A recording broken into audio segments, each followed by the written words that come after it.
ਸਤਿ ਸ਼੍ਰੀ ਅਕਾਲ, ਤੁਸੀਂ ਜੁੜੇ ਹੋਏ ਹੋ ਪੰਜਾਬੀ ਰੇਡੀਓ ਯੂਐਸਏ ਦੇ ਨਾਲ ਤੇ ਮੈਂ ਹਾਂ ਪ੍ਰਵੀਨ ਸ਼ਰਮਾ ਲੈ ਕੇ ਹਾਜ਼ਰ ਹਾਂ ਪ੍ਰੋਗਰਾਮ ਖਬਰ ਤੇ ਨਜ਼ਰ। ਖਬਰ ਤੇ ਨਜ਼ਰ ਪ੍ਰੋਗਰਾਮ ਦੇ ਵਿੱਚ ਕਈ ਅਹਿਮ ਤੇ ਕਈ ਖਾਸ ਖਬਰਾਂ ਨੂੰ ਲੈ ਕੇ ਚਰਚਾ ਕਰਨ ਦੇ ਲਈ ਜੁੜ ਚੁੱਕੇ ਨੇ ਪੰਜਾਬ ਤੋਂ ਪੱਤਰਕਾਰ ਦੀਪਕ ਸ਼ਰਮਾ ਚਨਾਰਥਲ ਜੀ। ਸ਼ਰਮਾ ਜੀ, ਸਤਿ ਸ਼੍ਰੀ ਅਕਾਲ ਜੀ, ਸਵਾਗਤ ਹੈ ਜੀ ਪੰਜਾਬੀ ਰੇਡੀਓ ਯੂਐਸਏ ਤੇ ਜੀ। ਸਤਿ ਸ਼੍ਰੀ ਅਕਾਲ ਪ੍ਰਵੀਨ ਜੀ, ਸਾਰੇ ਦਰਸ਼ਕਾਂ ਨੂੰ ਸਰੋਤਿਆਂ ਨੂੰ ਮੇਰੀ ਪਿਆਰ ਭਰੀ ਸਤਿ ਸ਼੍ਰੀ ਅਕਾਲ ਜੀ। ਪ੍ਰੋਗਰਾਮ ਦੇ ਵਿੱਚ ਅੱਗੇ ਵਧਣ ਤੋਂ ਪਹਿਲਾਂ ਦੱਸਦੇ ਚੱਲੀਏ ਕਿ ਅੱਜ ਦਾ ਇਹ ਖਬਰ ਤੇ ਨਜ਼ਰ ਪ੍ਰੋਗਰਾਮ ਸਾਲ 2023 ਦੀ 6 ਸਤੰਬਰ ਦਾ ਪ੍ਰੋਗਰਾਮ ਹੈ ਤੇ ਦਿਨ ਅੱਜ ਬੁੱਧਵਾਰ ਹੈ। ਪ੍ਰੋਗਰਾਮ ਨੂੰ ਸਪਾਂਸਰ ਕਰਦੇ ਨੇ ਖਾਲਸਾ ਇੰਸ਼ੋਰੈਂਸ ਏਜੰਸੀ ਵਾਲੇ, ਜਿਨ੍ਹਾਂ ਤੋਂ ਤੁਸੀਂ ਹਰ ਤਰੀਕੇ ਦੀ ਇੰਸ਼ੋਰੈਂਸ ਲੈ ਸਕਦੇ ਹੋ। ਇੰਸ਼ੋਰੈਂਸ ਬਾਰੇ ਪਤਾ ਕਰਨ ਦੇ ਲਈ ਇਹਨਾਂ ਦਾ ਨੰਬਰ ਹੈ 408 272 2500। ਇਹ ਪਿਛਲੇ 32 ਸਾਲ ਤੋਂ ਇੰਸ਼ੋਰੈਂਸ ਦੇ ਵਿੱਚ ਸ਼ਾਨਦਾਰ ਸੇਵਾਵਾਂ ਦੇ ਰਹੇ ਨੇ ਤੇ ਅਮਰੀਕਾ ਭਰ ਦੇ ਵਿੱਚ ਇੰਸ਼ੋਰੈਂਸ ਕਰਦੇ ਨੇ। ਅੱਜ ਹੀ ਡਾਇਲ ਕਰੋ 408 272 2500। ਟਰਕੀਆਨਾ ਇਮੀਗ੍ਰੇਸ਼ਨ ਲਾ ਫਰਮ ਵਾਲੇ ਜੇ ਟਰਕੀਆਨਾ ਅਟਾਰਨੀ ਟਰਕੀਆਨਾ ਦੇ ਨਾਲ ਤੁਸੀਂ ਯੂਐਸ ਇਮੀਗ੍ਰੇਸ਼ਨ ਬਾਬਤ ਕੋਈ ਵੀ ਸਲਾਹ ਕਰਨੀ ਹੈ, ਕੋਈ ਵੀ ਸਵਾਲ ਪੁੱਛਣਾ ਹੈ ਤੇ ਇਹਨਾਂ ਦਾ ਨੰਬਰ ਹੈ 415 909 0503। ਗੁਰਦੀਪ ਸਿੰਘ ਬਿਰਦੀ ਕਲੋਵੀ, ਸਤਨਾਮ ਸਿੰਘ ਸ਼ੇਰਗਿੱਲ ਸਲਮਾ, ਵਿਸਲਾ ਫੈਮਿਲੀ ਫ੍ਰਿਜ਼ਨੋ, ਮਨਦੀਪ ਸਿੰਘ, ਸੰਦੀਪ ਕੌਰ ਸੈਨ ਹੋਜ਼ੇ ਤੇ ਮਨਜੀਤ ਸਿੰਘ ਸੈਨ ਹੋਜ਼ੇ। ਇਹਨਾਂ ਸਾਰੇ ਹੀ ਸਪਾਂਸਰਸ ਦਾ ਬਹੁਤ ਬਹੁਤ ਧੰਨਵਾਦ। ਤੇ ਜੇਕਰ ਤੁਸੀਂ ਵੀ ਪੰਜਾਬੀ ਰੇਡੀਓ ਯੂਐਸਏ ਦੇ ਇਹਨਾਂ ਪ੍ਰੋਗਰਾਮਾਂ ਨੂੰ ਸਪਾਂਸਰ ਕਰਨਾ ਚਾਹੁੰਦੇ ਹੋ ਤਾਂ ਸਟੂਡੀਓ ਦਾ ਨੰਬਰ ਹੈ 408 272 5200। ਪੰਜਾਬੀ ਰੇਡੀਓ ਯੂਐਸਏ ਦੇ ਪ੍ਰੋਗਰਾਮ ਖਬਰ ਤੇ ਨਜ਼ਰ ਨੂੰ ਤੁਸੀਂ ਇਸ ਵੇਲੇ ਸੁਣ ਰਹੇ ਹੋ AM FM ਸਟੇਸ਼ਨਸ ਦੇ ਨਾਲ ਰੇਡੀਓ ਸੈੱਟ ਤੇ ਨੈਟ ਤੇ mobile app social media platform Facebook YouTube ਤੇ ਸੁਣ ਰਹੇ ਹੋ, ਦੇਖ ਰਹੇ ਹੋ। ਸਾਰੇ ਹੀ ਦਰਸ਼ਕਾਂ ਤੇ ਸਰੋਤਿਆਂ ਦਾ ਪ੍ਰੋਗਰਾਮ ਦੇ ਵਿੱਚ ਸਵਾਗਤ ਹੈ।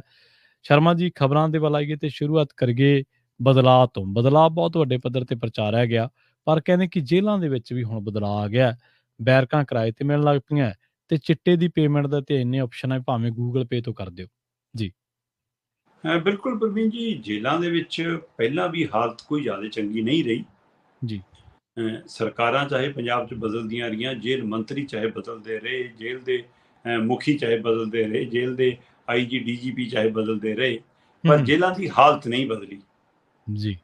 ਕੈਦੀਆਂ ਦਾ ਰਹਿਣ ਸਹਿਣ, ਉਹਨਾਂ ਦੀ ਮਿਲਣੀ, ਉਹਨਾਂ ਦੇ ਆਉਣ ਜਾਣ, ਉਹਨਾਂ ਦੀਆਂ ਚੀਜ਼ਾਂ ਲੋੜਾਂ ਉਹ ਪੈਸੇ ਦੇ ਹਿਸਾਬ ਨਾਲ ਪੂਰੀਆਂ ਹੁੰਦੀਆਂ ਰਹੀਆਂ। ਹਾਂਜੀ। ਅੰਦਰ ਜੇਲ੍ਹਾਂ ਦੇ ਅੰਦਰ ਨਸ਼ਿਆਂ ਦਾ ਮਿਲਣਾ, ਜੇਲ੍ਹਾਂ ਦੇ ਅੰਦਰ ਲੜਾਈਆਂ ਦਾ ਹੋਣਾ, ਕਤਲ ਤੱਕ ਦਾ ਹੋ ਜਾਣਾ, ਅੰਦਰੋਂ ਲਾਈਵ ਇੰਟਰਵਿਊਆਂ ਦਾ ਹੋ ਜਾਣਾ, ਇਹ ਵਰਤਾਰਾ ਜਾਰੀ ਹੈ। ਇਸੇ ਵਰਤਾਰੇ 'ਚ ਇੱਕ ਅਨੋਖੀ ਖਬਰ ਜਿਹਦਾ ਜ਼ਿਕਰ ਤੁਸੀਂ ਕਰ ਰਹੇ ਹੋ ਕਿ ਹੁਣ ਤਾਂ ਬਦਲਾਅ ਦੇ ਹਵਾਲੇ ਨਾਲ ਹੋਰ ਬਦਲ ਮਿਲ ਗਏ ਉਹਨਾਂ ਨੂੰ ਕਿ ਭਾਈ ਚਾਹੇ ਪੇਮੈਂਟ ਨਗਦ ਦੀ ਬਜਾਏ ਜਾਂ ਬਾਹਰੋਂ ਪਹਿਲਾਂ ਪੈਸਾ ਫੜਾਓ ਫਿਰ ਅੰਦਰ ਮਾਲ ਜਾਊ, ਉਹਦੀ ਬਜਾਏ ਅੰਦਰੋਂ ਹੀ ਗੂਗਲ ਪੇ ਹੋਣ ਲੱਗੀ। ਸੋ ਇਹ ਇੱਕ ਨਵੀਂ ਸਹੂਲਤ। ਮਾਨਸਾ ਖੇਤਰ ਦਾ ਇੱਕ ਬੰਦਾ ਜ਼ਮਾਨਤ ਤੇ ਆਇਆ ਹੋਇਆ ਜੀ ਬਾਹਰ। ਠੀਕ ਹੈ। ਬਾਹਰ ਆਉਣ ਤੋਂ ਬਾਅਦ ਉਹਨੇ 2 ਵੀਡੀਓ ਚਲਵਾ ਦਿੱਤੀਆਂ, ਉਹ ਵੀਡੀਓ ਵਾਇਰਲ ਹੋ ਗਈਆਂ। ਉਹਨਾਂ ਵੀਡੀਓ ਦੇ ਵਿੱਚ ਜੇਲ੍ਹ ਦੇ ਅੰਦਰ ਦੀ ਵੀਡੀਓ ਆ, ਪੰਜਾਬ ਦੀ ਜੇਲ੍ਹ ਦੀ, ਕਿ ਉਹ ਜੇਲ੍ਹ ਦੇ ਅੰਦਰ ਇੱਕ ਕੈਦੀ ਲੰਮਾ ਪਿਆ ਤੇ ਉਹ ਲੰਮਾ ਪੈ ਕੇ ਵੀਡੀਓ ਕਾਲਿੰਗ ਰਾਹੀਂ ਕਿਸੇ ਨਾਲ ਗੱਲ ਕਰ ਰਿਹਾ ਜੀ। ਤੇ ਬੜੇ ਆਰਾਮ ਨਾਲ ਰਿਲੈਕਸ, ਜਿਵੇਂ ਆਪਾਂ ਮਤਲਬ ਆਪਣੇ ਘਰੇ ਬੈਡਰੂਮ 'ਚ ਪਈ ਹੋਈ ਹੈ ਨਾ, ਜਾਂ ਬਾਹਰ ਮੌਸਮ ਵਧੀਆ ਤਾਂ ਕੋਠੇ ਤੇ ਮੰਜਾ ਢਾ ਕੇ ਪਈ ਹੋਈ, ਉਵੇਂ ਉਹ ਬੈਰਕ ਦੇ ਅੰਦਰੋਂ ਪਿਆ ਲੰਮਾ ਪਿਆ ਗੱਲ ਕਰ ਰਿਹਾ। ਤੇ ਇਸੇ ਤਰ੍ਹਾਂ ਇੱਕ ਵੀਡੀਓ ਹੋਰ ਹੈ ਕਿ ਬਾਹਰ ਜਿਵੇਂ ਸ਼ਾਮ ਨੂੰ ਖਿਡਾਰੀਆਂ ਉਹਨਾਂ ਨੂੰ ਆਪਣੇ ਕੈਦੀਆਂ ਨੂੰ ਬਾਹਰ ਛੱਡਿਆ ਜਾਂਦਾ, ਖੇਡ ਲੋ ਭਾਈ ਜਿਹਨੇ ਖੇਡ ਖੇਡਣੀ ਹੈ ਕੋਈ, ਹੈ ਨਾ। ਸੋ ਇਸ ਲਈ ਉਹ ਜੇਲ੍ਹ ਦੇ ਬਾਹਰ ਦੀ ਵਿਹੜੇ ਦੀ ਇੱਕ ਵੀਡੀਓ ਹੈ ਜਿਹਦੇ ਵਿੱਚ ਖੇਡਦੇ ਨਜ਼ਰ ਆਉਂਦੇ ਕੈਦੀ ਜੀ। ਪਰ ਇਹ ਦੋਏ ਵੀਡੀਓ ਬਣੀਆਂ ਵੀ ਇੱਕ ਮੋਬਾਈਲ ਨਾਲ ਨੇ ਨਾ। ਠੀਕ ਹੈ। ਸੋ ਇਸ ਲਈ ਮੋਬਾਈਲ ਦੇ ਹਵਾਲੇ ਨਾਲ ਤਾਂ ਆਪਾਂ ਅੰਦਰੋਂ ਬੈਠ ਕੇ ਇੰਟਰਵਿਊਆਂ ਹੋ ਗਈਆਂ ਇੰਟਰਨੈਟ ਰਾਹੀਂ, ਤਾਂ ਉਹ ਤੋਂ ਬੜੀ ਤਾਂ ਹੋਰ ਕੀ ਖਬਰ ਹੋਊਗੀ ਮੋਬਾਈਲ ਵਾਲੀ ਦਾ ਨਾ। ਸੋ ਮੋਬਾਈਲ ਵਾਲੀ ਤਾਂ ਖਬਰ ਪਹਿਲਾਂ ਹੀ ਹੈਗੀ ਸੀ, ਪਰ ਇਹ ਕੈਦੀ ਨੇ ਕੁਝ ਨਵੇਂ ਤੱਥ ਲਿਆ ਕੇ ਰੱਖੇ। ਹੁਣ ਉਹਦੇ ਉੱਤੇ ਨਾ ਕੋਈ ਕਰਨ ਨੂੰ ਤਿਆਰ, ਨਾ ਜਾਂਚ ਕਰਨ। ਹੋ ਸਕਦਾ ਕੈਦੀ ਦੇ ਜਾਣ ਤੋਂ ਬਾਅਦ ਦੁਬਾਰਾ ਜ਼ਮਾਨਤ ਖਤਮ ਹੋਣ ਤੋਂ ਬਾਅਦ ਇਹਦੀ ਖਿਚਾਈ ਕੋਈ ਹੋ ਜਾਵੇ। ਇਹ ਕੈਦੀ ਕਹਿੰਦਾ ਕਿ ਅੰਦਰ ਬੜੀ ਆਸਾਨੀ ਨਾਲ ਚਿੱਟਾ ਤੱਕ ਉਪਲਬਧ ਹੁੰਦਾ ਜੀ। ਮਤਲਬ ਖਾਣ ਪੀਣ ਦੀਆਂ ਲੋੜਾਂ, ਕੋਈ ਰਹਿਣ ਸਹਿਣ, ਕੱਪੜੇ ਲੀੜੇ ਦੀ ਲੋੜ, ਕੋਈ ਪੈਸੇ ਧੇਲੇ ਦੀ ਲੋੜ, ਉਹ ਤਾਂ ਪਹਿਲਾਂ ਵੀ ਪੂਰੀਆਂ ਹੁੰਦੀਆਂ ਸੀ, ਪਰ ਹੁਣ ਚਿੱਟੇ ਦੀ ਪੂਰਤੀ ਬੜੀ ਆਸਾਨ ਹੋ ਗਈ ਹੈ। ਠੀਕ ਹੈ। ਤੇ ਕਹਿੰਦਾ ਜੇ ਸ਼ਿਕਾਇਤ ਕਰੋ ਤਾਂ ਅਧਿਕਾਰੀ ਸੁਣਦੇ ਨਹੀਂ, ਤੇ ਇਸ ਲਈ ਕਹਿੰਦੇ ਚੁੱਪ ਰਹਿ ਕੇ ਉੱਥੇ ਸਮਾਂ ਕੱਟਣਾ ਪੈਂਦਾ, ਨਹੀਂ ਹਮਲਾ ਹੋ ਜਾਂਦਾ, ਕੁੱਟਮਾਰ ਵੀ ਹੋ ਜਾਂਦੀ ਹੈ। ਤੇ ਉਹ ਕੈਦੀ ਨੇ ਕੁਝ ਇਹੋ ਜਿਹੇ ਖੁਲਾਸੇ ਕੀਤੇ ਪ੍ਰਵੀਨ ਜੀ ਜਿਹੜੇ ਹੈਰਾਨ ਕਰਦੇ ਨੇ। ਠੀਕ ਹੈ। ਉਹ ਕਹਿੰਦਾ ਕਿ ਜੇਲ੍ਹ ਦੇ ਅੰਦਰ ਬੈਰਕਾਂ ਕਿਰਾਏ ਤੇ ਚੜ੍ਹਦੀਆਂ। ਹੁਣ ਇਹਦਾ ਕੀ ਮਤਲਬ ਹੈ ਜੀ? ਇੱਕ ਕਿਰਾਏ ਤੇ ਚੜ੍ਹਨ ਵਾਲਾ ਤਰੀਕਾ ਤਾਂ ਹੈਗਾ, ਜਿਵੇਂ ਬੜੈਲ ਜੇਲ੍ਹ ਹੈ ਨਾ, ਇੱਥੇ ਕੁਝ ਚੰਗੇ ਬੜੇ ਲੀਡਰ ਹੈ, ਬੜੇ ਲੋਕ, ਬੜੇ ਉਦਯੋਗਪਤੀ, ਬੜੇ ਵਪਾਰੀ, ਜਾਂ ਜਿਹਦੀ ਮਾੜੀ ਮੋਟੀ ਕੋਈ ਪੁਲਿਸ ਨਾਲ ਪਹੁੰਚ ਹੈਗੀ, ਅਪਰੋਚ ਹੈਗੀ, ਉਹਨਾਂ ਨੂੰ ਕੋਈ ਪਾਧਾ ਪੰਡਤ ਕੋਈ ਪੁੱਛਿਆ ਜੋਤਸ਼ੀ ਵਾਲਾ ਦੱਸ ਦੇਵੇ ਕਿ ਭਾਈ ਤੇਰੇ ਤਾਂ ਕੁੰਡਲੀ ਦੇ ਵਿੱਚ ਤੇਰੇ ਗ੍ਰਹਿਆਂ ਦੇ ਵਿੱਚ ਤਾਂ ਜੇਲ੍ਹ ਦੀ ਰੋਟੀ ਲਿਖੀ ਆ। ਹਾਂਜੀ ਹਾਂਜੀ। ਫਿਰ ਉਹ ਪੁਲਿਸ ਨਾਲ ਤਾਲਮੇਲ ਕਰਕੇ ਅਫਸਰਾਂ ਅਧਿਕਾਰੀਆਂ ਨਾਲ ਤਾਲਮੇਲ ਕਰਕੇ ਘੰਟੇ 2 ਘੰਟੇ ਲਈ ਅੰਦਰ ਬੈਠਦੇ ਨੇ ਬੈਰਕ 'ਚ ਤੇ ਉੱਥੇ ਬੈਠ ਕੇ ਰੋਟੀ ਜੇਲ੍ਹ ਵਾਲੀ ਰੋਟੀ ਜੋ ਜੇਲ੍ਹ 'ਚ ਬਣਿਆ ਦਾਲ ਬਣੀ ਜਿਹੜੀ ਬਿਨਾਂ ਦਾਲ ਤੋਂ ਹੁੰਦੀ ਆ ਪਾਣੀ ਵਾਲੀ ਉਹ ਜਾਂ ਆਲੂਆਂ ਦੀ ਸਬਜ਼ੀ ਬਣੀ ਤਾਂ ਉਹ ਜਾਂ ਨਾਲ ਸੁੱਕੀ ਰੋਟੀ ਆ ਡਬਲ ਰੋਟੀ ਆ ਜੋ ਵੀ ਹੈ ਉਹ ਜੇਲ੍ਹ ਦੀ ਰੋਟੀ ਵੀ ਖਾਂਦੇ ਤੇ ਘੰਟੇ 2 ਘੰਟੇ ਬਿਤਾਉਂਦੇ ਆ ਤਾਂ ਕਿ ਉਹ ਗ੍ਰਹਿਆਂ ਦੇ ਵਿੱਚ ਐਂ ਜਾਵੇ ਅਸੀਂ ਜੇਲ੍ਹ ਦੀ ਰੋਟੀ ਖਾਧੀ ਆ।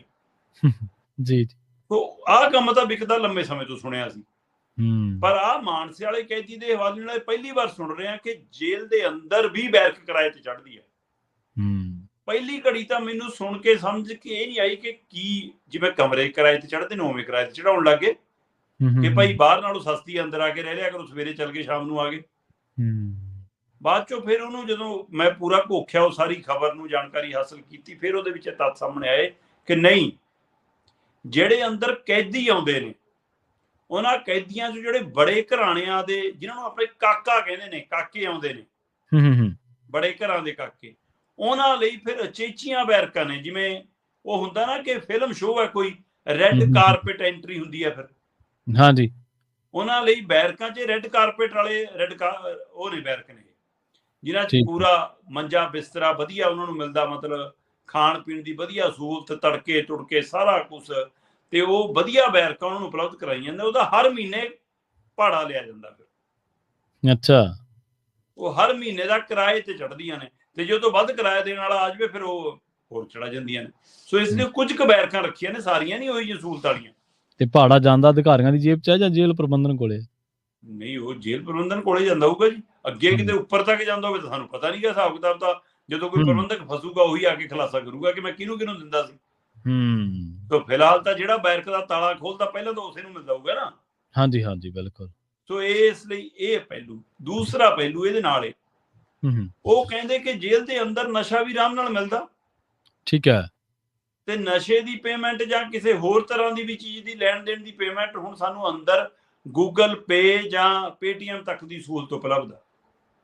ਹੁਣ ਇਹਦਾ ਮਤਲਬ ਜਿਵੇਂ ਆਪਾਂ ਉਸ ਦਿਨ ਵੀ ਗੱਲ ਕੀਤੀ ਸੀ ਜਦੋਂ ਕਿਹਾ ਗਿਆ ਕਿ ਅੰਦਰੋਂ ਜੀ ਗੈਂਗਸਟਰ ਦੀ ਲਾਈਵ ਇੰਟਰਵਿਊ ਚੱਲੀ ਕਿ ਬੈਰਕ ਦੇ ਅੰਦਰੋਂ ਨੇ ਬੈਰਕ ਵੀ ਦਿਖਾਤੀ ਕਿਆ ਬੈਰਕ ਉਹਦਾ ਮਤਲਬ ਸੀ ਕਿ ਅੰਦਰ ਲਾਈਟ ਦਾ ਪ੍ਰਬੰਧ ਵੀ ਆ ਅੰਦਰ ਮੋਬਾਈਲ ਦਾ ਪ੍ਰਬੰਧ ਵੀ ਆ ਸਮਾਰਟ ਮੋਬਾਈਲ ਦਾ ਅੰਦਰ ਇੰਟਰਨੈਟ ਦਾ ਪ੍ਰਬੰਧ ਵੀ ਆ ਜੀ। ਤੇ ਇਸੇ ਤਰ੍ਹਾਂ ਜੇ ਅੰਦਰ ਦੀਆਂ ਵੀਡੀਓ ਬਾਹਰ ਆਉਂਦੀਆਂ ਨੇ ਤਾਂ ਉਹ ਕਿਸੇ ਨਾ ਕਿਸੇ WhatsApp ਗਰੁੱਪ 'ਚ ਸ਼ੇਅਰ ਹੁੰਦੀਆਂ ਨੇ। ਸੋ ਆਹ ਜਿਹੜੀ ਹੁਣ ਖਬਰ ਹੈ ਕਿ ਅੰਦਰੋਂ ਸਾਨੂੰ ਗੂਗਲ ਪੇ ਪੇਟੀਐਮ ਦੀ ਸਹੂਲਤ ਵੀ ਉਪਲਬਧ ਹੈ ਇਹਦਾ ਮਤਲਬ ਅੰਦਰ ਸਮਾਰਟਫੋਨ ਨੇ ਤੇ ਉਹ ਸਮਾਰਟਫੋਨ ਤੇ ਇੰਟਰਨੈਟ ਉਪਲਬਧ ਹੈ ਤੇ ਇੰਟਰਨੈਟ ਦੇ ਸਾਰੇ ਐਪ ਨੇ ਤੇ ਇਹ ਲੋਕ ਬੇਖੌਫ ਹੋ ਕੇ ਕਿਵੇਂ ਅੰਦਰ ਬੰਦਾ ਬੈਰਕ 'ਚ ਪਿਆ ਫੋਨ ਸੁਣ ਰਿਹਾ ਸਾਰਾ ਕੁਝ ਸੁਣ ਰਿਹਾ ਉਹਦਾ ਹਵਾਲਾ ਵੀ ਇਹ ਕੈਦੀ ਬਾਹਰ ਆਇਆ ਜਿਹੜਾ ਜ਼ਮਾਨਤ ਹੈ ਉਹ ਦਿੰਦਾ। ਉਹ ਕਹਿੰਦਾ ਜਦੋਂ ਚੈਕਿੰਗ ਹੋਣੀ ਹੋਵੇ ਉਹ ਤੋਂ ਪਹਿਲਾਂ ਸਾਨੂੰ ਸੂਚਿਤ ਕੀਤਾ ਜਾਂਦਾ। ਠੀਕ ਹੈ। ਖਾਸ ਕਰਕੇ ਉਹਨਾਂ ਲੋਕਾਂ ਨੂੰ ਜਿਨ੍ਹਾਂ ਦੇ ਕੋਲੋਂ ਸਮਾਨ ਪੈਸਾ ਨਸ਼ਾ ਚਿੱਟਾ ਫੋਨ ਫੜੇ ਜਾਣੇ ਹੁੰਦੇ ਆ ਉਹਨਾਂ ਨੂੰ ਜਾਣਕਾਰੀ ਉਪਲਬਧ ਕਰਾਈ ਜਾਂਦੀ ਹੈ ਕਿ ਭਾਈ ਛਾਪਾ ਮਾਰਨਾ ਤੇ ਜਿਹੜੇ ਜਿਨ੍ਹਾਂ ਨੇ ਛਾਪਾ ਮਾਰਨਾ ਉਹੀ ਸ਼ਾਇਦ ਪਹਿਲਾਂ ਸਮਾਨ ਸਾਂਭਦੇ ਆ ਫਿਰ ਆ ਕੇ।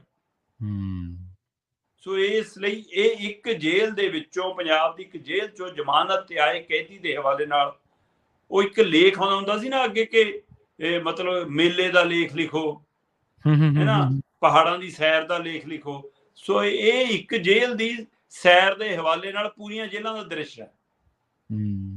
ਸੋ ਉਹਨੇ ਮਾਨਸੇ ਦੇ ਇੱਕ ਕੈਦੀ ਨੇ ਜ਼ਮਾਨਤ ਤੇ ਆ ਕੇ ਜੇਲ੍ਹ ਦਾ ਇੱਕ ਵੀਡੀਓਗ੍ਰਾਫੀ ਵਾਲਾ ਲੇਖ ਸਾਹਮਣੇ ਰੱਖਤਾ ਜਿਹਨੇ ਅੱਜ ਚਰਚਾ ਛੇੜਤੀ ਕਿ ਭਾਈ ਬਦਲਾ ਇੱਥੇ ਤੱਕ ਚਲਾ ਗਿਆ ਕਿ ਜੇਲ੍ਹਾਂ ਦੇ ਅੰਦਰ ਕਹਿੰਦੇ ਸੀ ਜੈਮਰ ਲਾਉਣੇ ਆ ਜੇਲ੍ਹਾਂ ਦੇ ਅੰਦਰ ਅਸੀਂ ਕੈਮਰੇ ਲਾਉਣੇ ਆ 3D ਨਜ਼ਰ ਰਹੂਗੀ ਜੀ ਕੋਈ ਗੜਬੜ ਨਹੀਂ ਹੋਊਗੀ। ਉਹਨਾਂ 'ਚ ਹੁਣ ਸਹੂਲਤਾਂ ਇੱਥੇ ਤੱਕ ਆ ਗਈਆਂ ਕਿ ਚਿੱਟੇ ਦੀ ਅਦਾਇਗੀ ਵੀ ਇਹ ਮਤਲਬ ਆਸਾਨੀ ਨਾਲ ਹੈ ਤੇ ਚਿੱਟੇ ਦੀ ਪੈਸੇ ਅਦਾ ਕਰਨ ਦਾ ਤਰੀਕਾ ਵੀ ਹੁਣ ਟੈਕਨੋਲੋਜੀ ਵਾਲਾ। ਸੋ ਇਹ ਬਦਲਾ ਕਮਾਲ ਦਾ ਬਦਲਾ ਹੈ ਜੀ ਫਿਰ ਇਹਦੀ ਚਰਚਾ ਤਾਂ ਹੋਊਗੀ।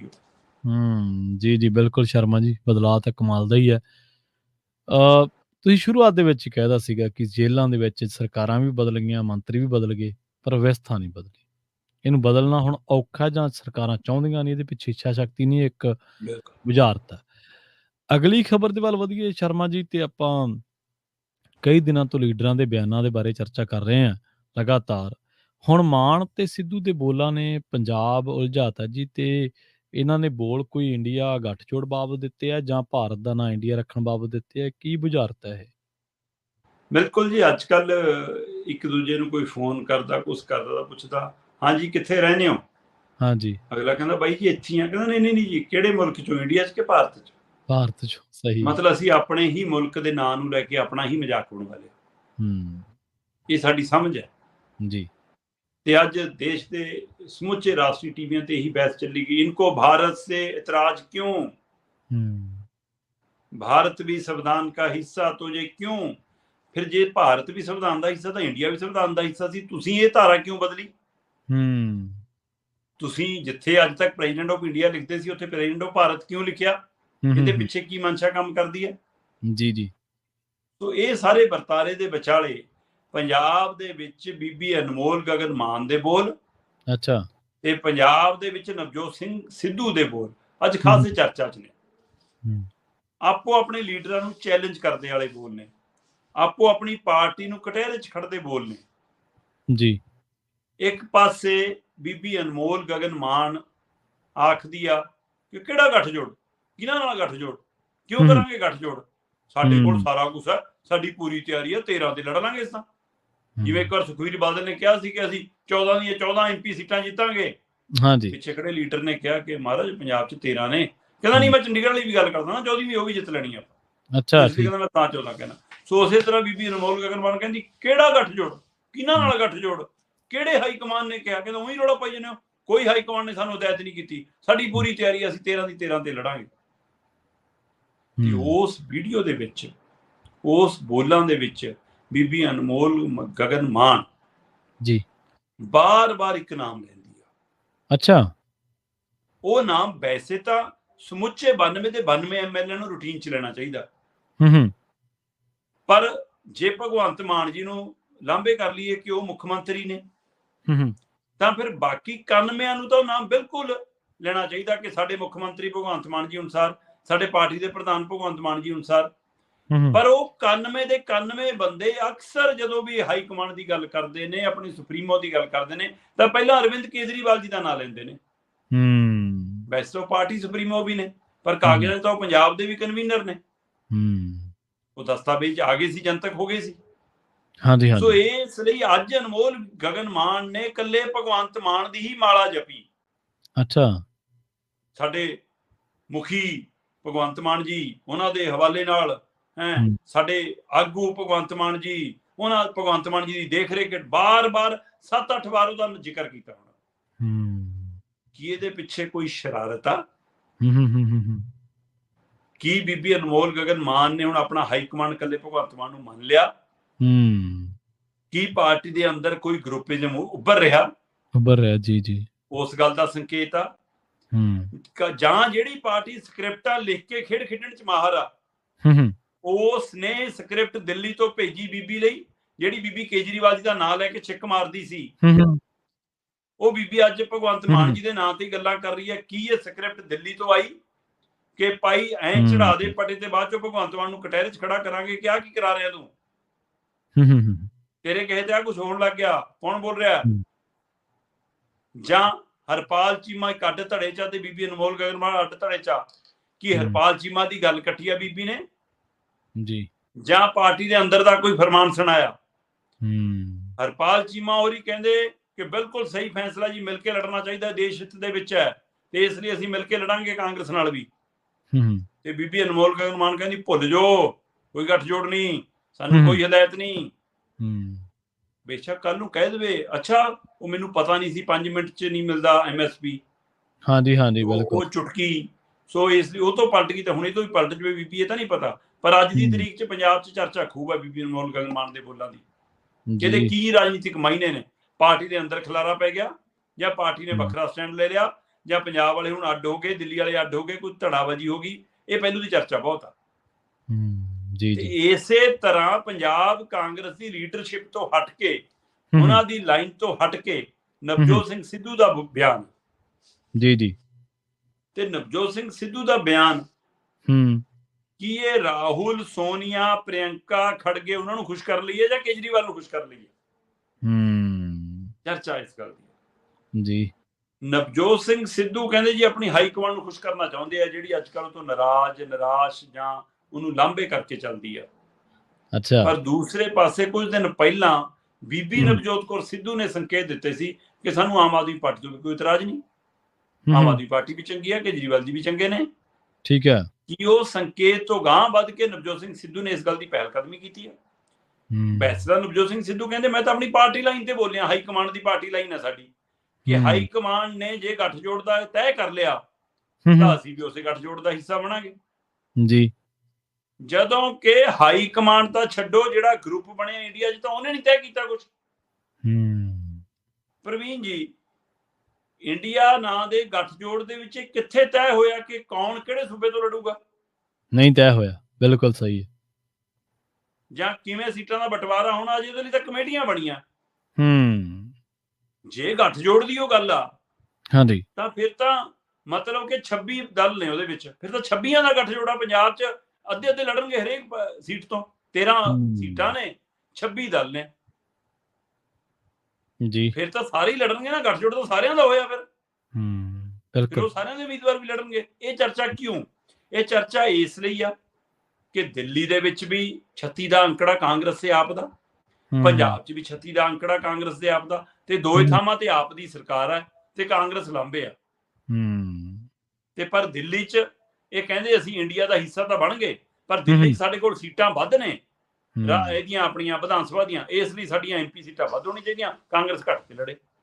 ਹਾਂਜੀ ਹਾਂਜੀ। ਅਗਲੇ ਕਹਿੰਦੇ ਐਂ ਤਾਂ ਦੱਸ ਦਿਓ ਤੁਹਾਡੇ ਕੋਲ MP ਕਿੰਨੀਆਂ ਨੇ ਦਿੱਲੀ 'ਚ? ਤੁਹਾਡੇ ਕੋਲ MP ਇੱਕ ਵੀ ਨਹੀਂ, ਤੇ ਇੱਕ ਵੀ ਸਾਡੇ ਕੋਲ ਨਹੀਂ, ਫਿਰ ਬਰਾਬਰ ਤੇ ਲੜ ਲਾਂਗੇ। ਤੁਸੀਂ ਤਾਂ ਸਰਕਾਰਾਂ ਹੁੰਦਿਆਂ ਵੀ MP ਨਹੀਂ ਜਿੱਤ ਸਕੇ, ਸਾਡੀ ਤਾਂ ਸਰਕਾਰ ਵੀ ਨਹੀਂ ਸੀ। ਤੇ ਪੰਜਾਬ 'ਚ ਕਹਿੰਦੇ ਸਾਡੇ ਕੋਲ 92 MLA ਨੇ, ਤੁਹਾਡੇ ਕੋਲ ਕੀ ਆ?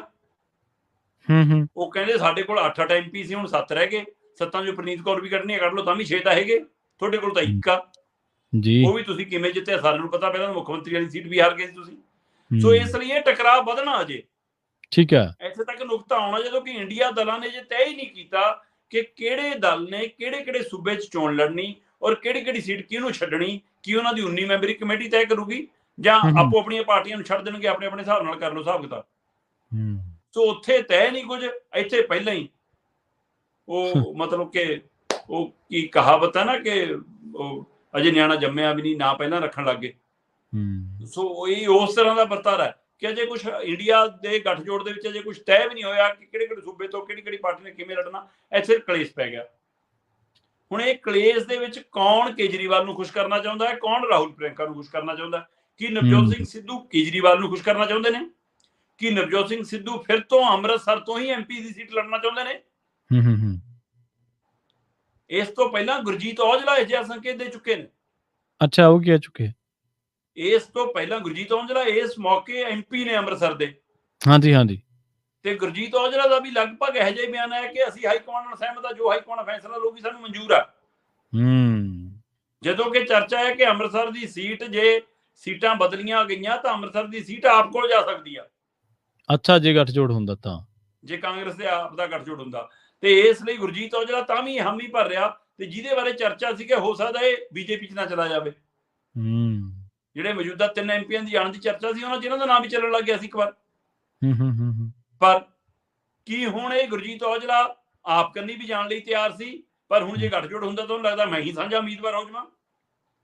ਤੇ ਉਧਰ ਨਵਜੋਤ ਸਿੱਧੂ ਦੇ ਮਨ 'ਚ ਕੋਈ ਫੁਰਨਾ ਆਪਣੇ ਲਈ ਜਾਂ ਆਪਣੀ ਪਤਨੀ ਲਈ, ਤੇ ਉਹ ਵੀ MP ਲੜਨਾ ਚਾਹੁੰਦੇ ਨੇ। ਇਸ ਲਈ ਉਹ ਹਾਈ ਕਮਾਂਡ ਦੀ ਹਾਂ ਚ ਮਿਲਾ ਕੇ ਕੇਜਰੀਵਾਲ ਦੇ ਵੀ ਸੱਚੇ ਬਣਨਾ ਚਾਹੁੰਦੇ ਨੇ।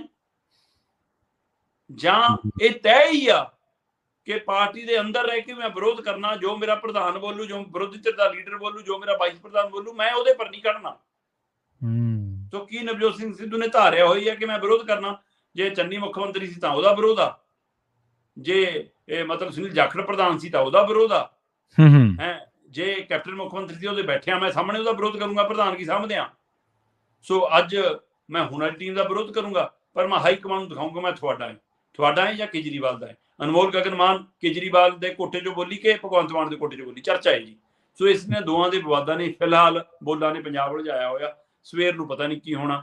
ਮਤਲਬ ਇਹ ਸਾਰੀ ਲੀਡਰਸ਼ਿਪ ਜਿਹੜੀ ਗੱਠਜੋੜ ਦੇ ਚੱਕਰਾਂ 'ਚ ਪਈ ਆ, ਇਹ ਪੰਜਾਬ ਦੀ ਜਨਤਾ ਨੂੰ ਮੂਰਖ ਸਮਝਦੀ ਹੈ। ਕਿ ਕਦੇ ਤੁਸੀਂ ਕਹਿੰਦੇ ਹੋ ਭ੍ਰਸ਼ਟਾਚਾਰੀ, ਕਦੇ ਕਹਿੰਦੇ ਹੋ ਚੋਰ, ਕਦੇ ਕਹਿੰਦੇ ਹੋ ਇਹ ਮਤਲਬ ਗੈਂਗਸਟਰ ਵਾਲੇ, ਇਹ ਜੇਲ੍ਹਾਂ ਦੇ ਵਿੱਚ ਗੈਂਗਸਟਰ ਚਲਾਉਂਦੇ ਨੇ ਜੀ, ਕਦੇ ਕਹਿੰਦੇ ਤੁਸੀਂ ਇਹ ਮਾਫੀਆ ਰਾਜ ਹੈ ਜੀ, ਤੇ ਹੁਣ ਕਹਿੰਦੇ ਹੋ ਜੀ ਇਹ ਚੰਗੇ ਹੋ ਗਏ। ਸੋ ਇਸ ਲਈ ਇਹ ਸਾਰੇ ਵਰਤਾਰੇ 'ਚ ਪੰਜਾਬ ਦੀ ਜਨਤਾ ਨਾਲ ਜਿਹੜਾ ਧੋਖਾ ਹੋ ਰਿਹਾ, ਮੈਨੂੰ ਉਹਨੂੰ ਲੈ ਕੇ ਸਵਾਲ ਹੈ ਕਿ ਭਾਈ ਉਹਨਾਂ ਦੇ ਹਵਾਲੇ ਨਾਲ ਕਦੋਂ ਬੋਲੋਗੇ। ਨਵਜੋਤ ਸਿੱਧੂ ਦੇ ਜਿਹੜੇ ਪਤਨੀ ਨੇ ਉਹ ਅੱਜ ਕੱਲ੍ਹ ਬਿਮਾਰ ਚੱਲ ਰਹੇ ਨੇ ਸ਼ਰਮਾ ਜੀ। ਜੀ ਬਿਲਕੁਲ। ਉਹਨਾਂ ਨੇ ਵੀ ਰਾਜੇ ਵੜਿੰਗ ਨੇ ਲੰਘੇ ਦਿਨੀ ਇਹ ਸੁਖਜਿੰਦਰ ਰੰਧਾਵਾ ਦੇ ਪੁੱਤ ਨੂੰ ਜਦੋਂ ਥਾਪੀ ਦਿੱਤੀ ਸੀ ਤੇ ਉਹਦੇ ਬਾਬਤ ਵੀ ਟਵੀਟ ਕੀਤਾ। ਸੋ ਭਾਵੇਂ ਜੱਗ ਜ਼ਾਹਰ ਹੋ ਕੇ ਭਾਵੇਂ ਕਿਵੇਂ ਵੀ ਹੈ, ਪਰ ਇਹ ਪਤਾ ਲੱਗਦਾ ਕਿ ਅੰਦਰ ਸਭ ਕੁਝ ਅੱਛਾ ਨਹੀਂ ਹੈ। ਬਾਕੀ ਤੁਸੀਂ ਕਈ ਪਰਤਾਂ ਫਰੋੜ ਹੀ ਦਿੱਤੀਆਂ। ਤੇ ਗੱਲ ਕਰੀਏ ਹੁਣ ਪੰਜਾਬ ਦੇ ਵਿੱਚ ਐਂਬੂਲੈਂਸ ਦੀ, ਸ਼ਰਮਾ ਜੀ ਕਹਿੰਦੇ ਐਂਬੂਲੈਂਸ ਬਣੂਗੀ ਹੁਣ ਓਲਾ ਉਬਰ।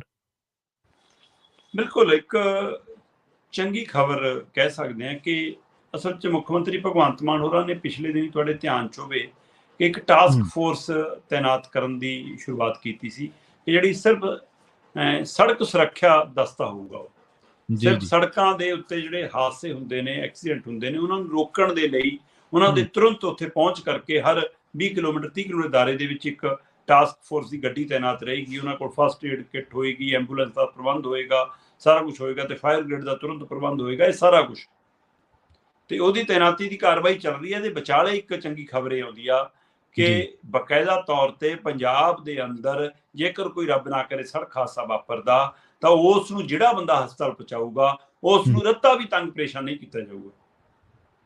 ਵੈਸੇ ਤਾਂ ਇਹ ਪਹਿਲੀਆਂ ਸਰਕਾਰਾਂ ਨੇ ਵੀ ਇਹ ਦਮ ਭਰ ਦੇ ਰਹੀਆਂ ਨੇ ਕਿ ਤੁਸੀਂ ਹਸਪਤਾਲ ਲੈ ਕੇ ਆਓ, ਤੁਹਾਨੂੰ ਪੁੱਛਿਆ ਨਹੀਂ ਜਾਊਗਾ, ਤੁਹਾਡਾ ਆਤਾ ਪਤਾ ਨਹੀਂ ਲਿਆ ਜਾਊਗਾ, ਪਰ ਤਾਂ ਵੀ ਪੁਲਿਸ ਤੰਗ ਕਰਦੀ ਆ ਬਾਈ ਜੀ। ਤੇ ਲੋਕ ਇਸ ਗੱਲੋਂ ਡਰਦੇ, ਕਈ ਵਾਰ ਜਿਹਦੀ ਜਾਨ ਬਚ ਸਕਦੀ ਹੈ ਉਹਦੀ ਵੀ ਜਾਨ ਚਲੀ ਜਾਂਦੀ ਹੈ। ਤੇ ਇਸ ਲਈ ਪੰਜਾਬ ਸਰਕਾਰ ਨੇ ਉਹਨੇ ਦਮ ਭਰਿਆ ਕਿ ਅਸੀਂ ਬਕਾਇਦਾ ਤੌਰ ਤੇ ਉਸ ਬੰਦੇ ਨੂੰ ਸਰਟੀਫਿਕੇਟ ਦੇਵਾਂਗੇ, 2000 ਦਾ ਮਾਨਤਾਨ ਕਰਾਂਗੇ। ਇਹ ਸਿੰਬੋਲਿਕ ਸਿਰ ਮਾਣ ਹੁੰਦਾ, ਇਹਨੂੰ ਇਹ ਨਹੀਂ ਕਿ ਘੱਟ ਰਾਸ਼ੀ ਵੱਧ ਰਾਸ਼ੀ ਦਾ ਪਹਿਲੂ ਨਹੀਂ ਹੈ। ਤੇ ਉਹਦੇ ਨਾਲ ਉਸ ਨੂੰ ਤੋਂ ਕੋਈ ਡਾਕਟਰ ਨਹੀਂ ਪੁੱਛੇਗਾ, ਕੋਈ ਪੁਲਿਸ ਵਾਲਾ ਨਹੀਂ ਪੁੱਛੇਗਾ, ਕੋਈ ਅਧਿਕਾਰੀ ਨਹੀਂ ਪੁੱਛੇਗਾ, ਜਦੋਂ ਤੱਕ ਉਹਦੀ ਸਵੈ ਇੱਛਾ ਨਾ ਹੋਵੇ ਇਸ ਮਾਮਲੇ 'ਚ ਗਵਾਹ ਬਣਨ ਦੀ ਜਿਹੜਾ ਹਾਦਸਾ ਵਾਪਰਿਆ। ਤੇ ਇੱਥੇ ਤੱਕ ਇਹ ਕਾਰਵਾਈ ਕਰਨ ਦੇ ਨਾਲ ਸਾਡੇ ਸਿਹਤ ਮੰਤਰੀ ਬਲਬੀਰ ਸਿੰਘ ਹੋਰਾਂ ਨੇ ਐਲਾਨ ਕੀਤਾ ਕਿ ਭਾਈ ਜਿਹੜਾ ਵੀ 48 ਘੰਟੇ ਇਲਾਜ ਹੋਏਗਾ ਹਾਦਸੇ ਦੇ 48 ਘੰਟਿਆਂ ਦਰਮਿਆਨ, ਚਾਹੇ ਪੰਜਾਬ ਦਾ ਕੋਈ ਪ੍ਰਾਈਵੇਟ ਹਸਪਤਾਲ ਹੋਵੇ, ਚਾਹੇ ਪੰਜਾਬ ਦਾ ਕੋਈ ਸਰਕਾਰੀ ਹਸਪਤਾਲ ਹੋਵੇ, ਚਾਹੇ ਬੰਦਾ ਹਾਦਸੇ ਦਾ ਸ਼ਿਕਾਰ ਪੰਜਾਬ ਸੂਬੇ ਦਾ ਹੋਵੇ, ਚਾਹੇ ਕਿਸੇ ਬਾਹਰਲੇ ਸੂਬੇ ਦਾ ਹੋਵੇ, ਉਹਦਾ 48 ਘੰਟੇ ਦੇ ਦਰਮਿਆਨ ਇਲਾਜ ਬਿਲਕੁਲ ਮੁਫਤ ਹੋਏਗਾ। ਬੜੀ ਚੰਗੀ ਪਹਿਲ ਕਦਮੀ ਹੈ।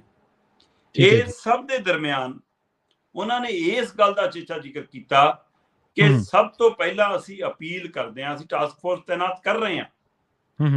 ਸੜਕ ਸੁਰੱਖਿਆ ਲਈ ਵੱਖਰੀ ਉਹਨਾਂ ਦੀ ਵਰਦੀ ਵੱਖਰੀ ਹੋਊ, ਉਹਨਾਂ ਨੂੰ ਥਾਣਿਆਂ 'ਚ ਨਹੀਂ ਭੇਜਿਆ ਜਾਊ, ਉਹਨਾਂ ਨੂੰ ਮਤਲਬ ਟ੍ਰੈਫਿਕ 'ਚ ਨਹੀਂ ਲਾਇਆ ਜਾਊ, ਉਹਨਾਂ ਨੂੰ ਕਦੇ ਵੀ ਇਸ ਕੰਮ ਲਈ ਨਹੀਂ ਲਾਇਆ ਜਾਊ ਕਿ VIP ਲੋਕਾਂ ਦੀ ਚਾਕਰੀ ਕਰੋ ਜਾ ਕੇ, ਜਾਂ ਉਹਨਾਂ ਦੀ ਸਿਕਿਉਰਿਟੀ ਕਰੋ ਤਾਂ ਕਿ ਉਹ ਫਸਟ ਏਡ ਵੀ ਦੇ ਸਕਣ, ਉਹਨਾਂ ਕੋਲ ਫਸਟ ਕਿੱਟ ਵੀ ਹੋਵੇ। ਤੇ ਇਸ ਹਵਾਲੇ ਦੇ ਨਾਲ ਅਸੀਂ ਐਂਬੂਲੈਂਸ ਦਾ ਅਜਿਹਾ ਪ੍ਰਬੰਧ ਕਰ ਰਹੇ ਹਾਂ ਕਿ ਹਾਦਸੇ ਤੇ ਤੁਰੰਤ 10 ਮਿੰਟਾਂ ਦੇ ਵਿੱਚ ਬੰਦੇ ਨੂੰ ਐਂਬੂਲੈਂਸ ਮਿਲੇ। ਤੇ ਉਹਦੇ ਲਈ ਜੇਕਰ ਬਲਬੀਰ ਸਿੰਘ ਹੋਰਾਂ ਦਾ ਹਵਾਲਾ ਜਾਂ ਮੁੱਖ ਮੰਤਰੀ ਭਗਵੰਤ ਮਾਨ ਨੇ ਪਿਛਲੇ ਦਿਨੀ ਸਿਹਤ ਵਿਭਾਗ ਨਾਲ ਜਿਹੋ ਜਿਹੀਆਂ ਬੈਠਕਾਂ ਕੀਤੀਆਂ, ਉਹਨਾਂ 'ਚ ਜਿਹੜਾ ਹਵਾਲਾ ਨਿਕਲਿਆ, ਜੇਕਰ ਇਹ ਹੂਬਹੂ ਲਾਗੂ ਹੁੰਦਾ, ਇਹਦੇ ਪਿੱਛੇ ਕੋਈ ਕੂੜ ਪ੍ਰਚਾਰ ਜਾਂ ਝੂਠ ਪ੍ਰਚਾਰ ਨਹੀਂ ਹੁੰਦਾ, ਇਸ਼ਤਿਹਾਰੀ ਪ੍ਰਚਾਰ ਨਹੀਂ ਹੁੰਦਾ, ਤਾਂ ਇਹ ਬੜਾ ਸ਼ਲਾਘਾਯੋਗ ਕਦਮ ਹੈ, ਤਾਂ ਇਹ ਕਾਬਿਲੇ ਤਾਰੀਫ ਹੈ। ਉਹ ਕਹਿੰਦੇ ਜੀ ਅਸੀਂ ਇੱਕ ਐਪ ਅਜਿਹੀ ਡਿਵੈਲਪ ਕਰ ਰਹੇ ਹਾਂ ਪ੍ਰਵੀਨ ਜੀ ਕਿ ਤੁਸੀਂ ਉਸ ਐਪ ਤੁਹਾਡੇ ਮੋਬਾਈਲ 'ਚ ਹੋਵੇ, ਜਿਵੇਂ ਤੁਸੀਂ ਓਲਾ ਗੱਡੀ ਮੰਗਾਉਂਦੇ ਹੋ, ਤੁਸੀਂ ਉਬਰ ਕਰਦੇ ਹੋ ਜਾਣ ਆਉਣ ਲਈ, ਉਸੇ ਤਰ੍ਹਾਂ ਤੁਸੀਂ ਉਸ ਐਪ ਤੋਂ ਤੁਰੰਤ ਐਂਬੂਲੈਂਸ ਬੁੱਕ ਕਰੋ।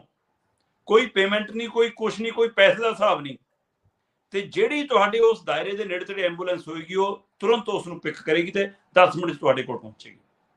ਸੋ ਪੰਜਾਬ ਭਰ ਦੀਆਂ ਸਾਰੀਆਂ ਸਰਕਾਰੀ, ਪ੍ਰਾਈਵੇਟ, ਏਡਡ ਸੰਸਥਾਵਾਂ ਦੀਆਂ, ਵਿਅਕਤੀ ਵਿਸ਼ੇਸ਼ ਦੀਆਂ, ਹਸਪਤਾਲਾਂ ਦੀਆਂ ਸਾਰੀਆਂ ਐਂਬੂਲੈਂਸਾਂ ਉਸ ਐਪ ਨਾਲ ਜੁੜੀਆਂ ਹੋਣਗੀਆਂ।